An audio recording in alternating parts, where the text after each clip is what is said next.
You never hear the avalanche that kills you. People think it starts with thunder, a roaring wall of snow crashing down the mountain. But that's wrong. The avalanche that destroys your life begins with a sound so small, you almost ignore it. A crack, just a quiet fracture under your boots. That was the moment everything started. And if I had stepped 2 inches to the left that morning, none of this would have happened. My name is Elias Varin, and this is the story of how I survived the deadliest avalanche in the northern ridges, only to discover the mountain had been watching me long before the snow fell. And worse, it wasn't finished with me. I had been climbing mountains for 15 years when the call came. Professional climbers get strange invitations all the time. Sponsorship expeditions, documentary crews, wealthy thrill seekers wanting a guide. But this one was different. The message was short. We are assembling a team to explore the northern wall of Mount Carshel. Untouched route. Possible historic discovery.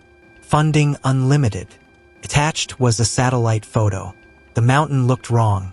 Not dangerous. Wrong. The northern face of Carshel was a massive slab of white stone and ice, shaped like a broken spear stabbing into the sky. No recorded expedition had ever reached the top from that side. Not because it was impossible, because every attempt had ended, strangely. Avalanches, sudden storms, disappearances. Climbers called it the silent wall. I told myself those stories were exaggerations. Mountains kill people all the time.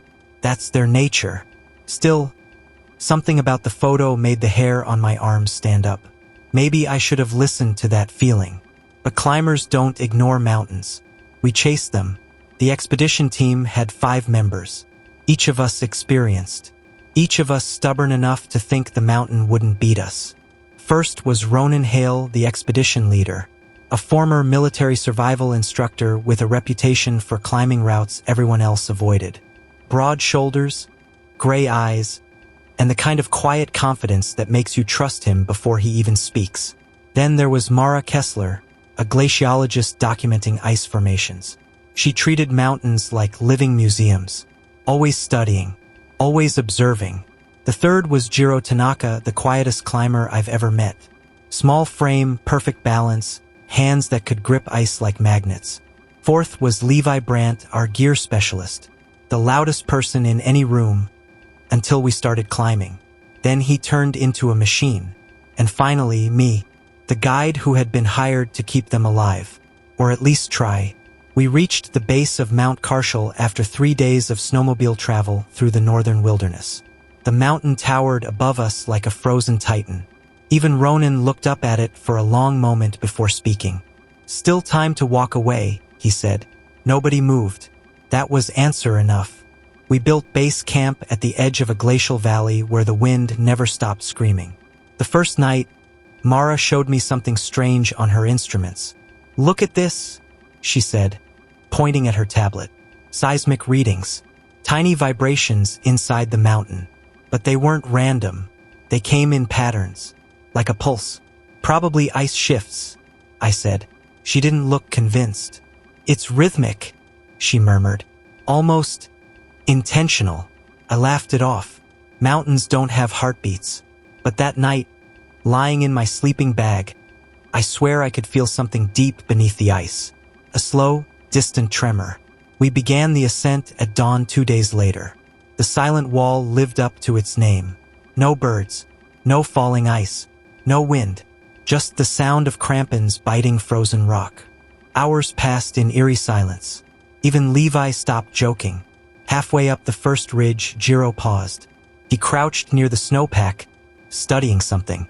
"What is it?" I asked. He pointed to the surface. A fracture line. Thin, fresh, avalanche risk, but small. Too small to worry about. Still, Ronan ordered us to spread out. Standard safety protocol. I stepped forward first, testing the snow. Solid. Another step. Fine. Then the third step. Crack. A tiny sound. Barely louder than snapping a twig. I froze. The entire slope shifted beneath my boots. For a heartbeat, nothing happened. Then the mountain exhaled. The snow collapsed with a sound like the sky tearing open. "Avalanche," Levi screamed, and the world turned white. You can't outrun an avalanche. The only thing you can do is survive the fall. Snow exploded around me as the mountainside disintegrated. I tried to anchor my ice axe. It ripped out instantly. The force dragged me down the slope like a rag doll. All I could see was swirling white chaos. Then something slammed into my ribs. A rock. Pain exploded through my chest. My helmet cracked against ice and everything spun. I remember one final thought before the snow buried me. So this is how it ends. But I didn't die. When I opened my eyes, everything was dark, cold, silent. For a moment, I thought I was already dead. Then I realized I couldn't move. Snow packed around my body like concrete. Buried alive. Panic surged through me. If you panic under snow, you die faster. Your oxygen runs out. Your body overheats. You suffocate. So I forced myself to breathe slowly. 1 breath. 2. 3. My hand twitched. Somehow there was a pocket of air near my face. I dug carefully. Snow shifted. Light appeared above me. Gray daylight. I crawled out of the avalanche debris like a corpse rising from a grave. The entire valley had changed. The avalanche had wiped out half the mountainside. Base camp gone. Tents buried under tons of snow. My radio was crushed. My pack missing. And worst of all, no sign of the others. I shouted their names. Only the wind answered. Hours passed as I searched the debris field. Avalanche survival statistics are brutal. After 15 minutes, chances drop drastically. After an hour, almost none. But I kept digging, calling, hoping. Then I saw something sticking out of the snow. A glove. I ran toward it, heart pounding. But when I uncovered the body, it wasn't any of my teammates. The clothing was old, weathered, decades old. And the skeleton inside the frozen jacket had been there a long time. I stared at it, confused. No expedition had ever reached this part of the mountain. So who was this? And why had the avalanche revealed him now? Then I noticed something in the skeleton's frozen hand. A journal, leather-bound, preserved by ice. On the cover were 3 words carved deeply into the leather. The Avalanche Diaries. I didn't know it yet, but opening that journal would lead me deeper into the mountain than any climber had ever gone. And it would reveal the truth about Mount Carshall. A truth that explained why no one who challenged the Silent Wall ever returned. Because the avalanche that buried us was not an accident, and the mountain was still watching. I should have left the journal buried in the snow. If I had any sense, I would have. But curiosity is the most dangerous trait a climber can have. It drives us higher, deeper, further into places humans were never meant to go. And that journal was proof someone had reached the mountain long before us. Someone who hadn't made it back. The pages were brittle but readable. The first entry was dated 1962. The handwriting shaky. Day 4 on Carshall. Something is wrong with this mountain. The snow shifts when no wind blows. I frowned. That sounded familiar. The next entry was worse. Day 7. We hear movements beneath the ice at night. Not avalanches. Not animals. Something breathing. A chill ran through me. I flipped pages faster. Each entry grew more frantic. Day 10. The mountain doesn't want us here. Day 11. Henry disappeared during watch. No tracks. Day 12. We found him this morning. Standing upright in the snow. Frozen solid. Eyes open. My throat tightened. The final page had only one sentence. Written in deep jagged strokes. The avalanche is how it feeds. I closed the journal slowly. For the first time since the avalanche, I felt something worse than fear. Dread. Night came quickly in the valley. Without my gear, I had limited options.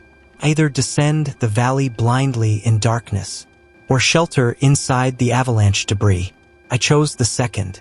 Using pieces of broken equipment, I dug a small snow cave for protection.